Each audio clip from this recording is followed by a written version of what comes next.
Well, local elections, I don't know if you know this, local elections are in 10 days' time. I think you know this. How do you find out what's really going on in a local community, what the big issues are, what the big problems are? Every community across this country is different to every other community, although, as you know, there are common resonances, common dynamics. I mean, ask anyone how happy they are with government services, you might get very similar answers.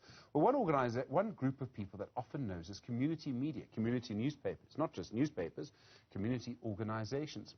Zukiswa Potye is the CEO of the Media Development and Diversity Agency. Their job to try and support community media. Zuki, good afternoon to you. Good afternoon, Stephen. Thanks for coming in. How important is community media during this local government election? Outside of COVID, I would say this is community media's time to shine. Oh, certainly, and thank you for having me. The community media actually plays a very indispensable role for the young democratic South Africa first, and it plays a very pivotal role around this electoral time. And which role does the community media play? The community media really is responsible for making sure that there's public participation, there's nation building, there's access to information, there's access to freedom of press, freedom of expression. But during the elections, Stephen, it also plays a watchdog role, which all other media do. I mean, is community media at the moment really able to report on what's going on? I mean, there are two reasons. One, the media across the board, and you know this, is battling with money and resources. And then two, just trying to report during COVID, you know, is a very hard thing to do. Yes, they are. Fortunately, the Media Development and Diversity Agency is an entity that was established by the government and commercial media and commercial print to ensure that there is conducive environment for media diversity to thrive. So we ensure that we provide voices to the voicelesses. We ensure that the local voices or communities tell their story. And during COVID, what the MDDA did last year, Stephen, and with great difficulty, and we must thank the funders that continue to support us, we then launched on the 28th of March 2020 a 20 million emergency funding. That was to ensure that we at least, beyond the COVID, which still is staying with us a little longer than we expected, we were making sure that at least they were still able to cover the news, particularly around COVID. And so we also continue to provide them with the normal grants. It is very difficult. It's very, very hard for them because they rely on whatever small business activities or economic activities exist in their rural communities, and it's not a lot. And so when the country went on a hard lockdown, they lost a lot of business. But in terms of their capacity to report on the elections, we provide what we call elections training. So on the 11th and the 12th, we actually gathered here in Johannesburg by the airport a group of community media practitioners from the print, digital and broadcasters to just give them the tools and techniques and equip them on how to report fairly on the elections. This is a very unfair joke to make, but government teaching journalists how to report on elections. I accept what you're doing. I know it's a good spirit. We had a service provider doing it. I'm glad to hear it. So when we think of community media, I'm old enough that my first thought is newspapers, right? Correct. The world has changed quite dramatically. I mean, we have community radio stations, literally hundreds of them. I mean, I learned almost everything I know in community radio. There's so many other ways of doing community media now. Certainly.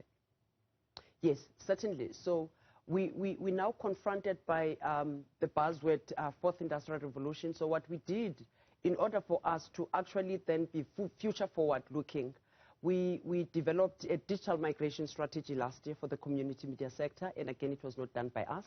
It had to be done by a service provider so that it's objective and they interviewed and so forth. And so that is in place together with a plan. And we've partnered, and I'm going to mention this partner because we went to them and they agreed to partner with us, and we've got an MOU with them, and it's Facebook South Africa. And we've got other partners that we are looking for, the telecommunications companies that we have also accessed, because, Stephen, there's no point in having a newspaper or digital print for that matter, in a rural area where then there's going to be no data, given our cost of data, high data costs in South Africa. So we're looking at the telecommunications companies assisting us. We went to them and we said, can you zero rate a geographic area where a community media is? And they said, we're able to zero rate a URL, a website, or an app, so that we can do, but we're still in negotiations with them. But in terms of moving with the times, we want to move with the times, but we are still at the planning stage. So what we're also doing it as part of the training, we also are providing digital literacy, but we're also trying to ensure that our community media, and we're going to do this with baby steps, Stephen. We're ensuring from this year that some, and most, and eventually all of them would actually have social media or digital presence through websites and social media pages. But as I'm saying, we're needing partners to do that, and we've got a few on our books, and we'll proceed to do that until we're finished with them. One of the strange things around community media is that because it is smaller, people don't pay it as much attention on a national and provincial level. And yet, because the reporting is more personal, so the editor of or a reporter on a local newspaper is going to know the person they're reporting on. I mean, they're going to be next-door neighbors. Certainly. So actually sometimes makes it more dangerous, you know, and you find that actually it's community media that are sometimes threatened more, sometimes physically threatened. But do you worry a little bit when tensions in our society rise? We had the looting 2 months ago in KZN and Gauteng.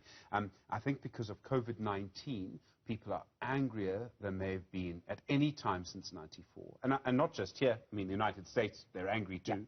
Yeah. So does it worry you a little bit that, you know, people in community media actually not a very safe job at the moment?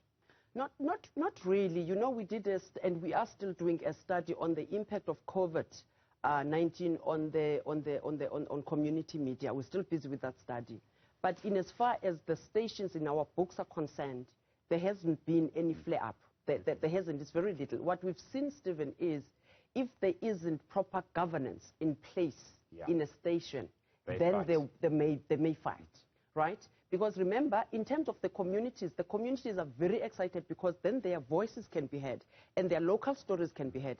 Community media are community media because of the voluntarism and because of the involvement by the community. So they tend to protect what is theirs. And we see that there are challenges only when the governance is not working. And so that is the other area where we play a space into training the community media at large in governance and compliance so that we minimize the fights even amongst themselves. It's fascinating, community media, how important it is in entrenching democracy.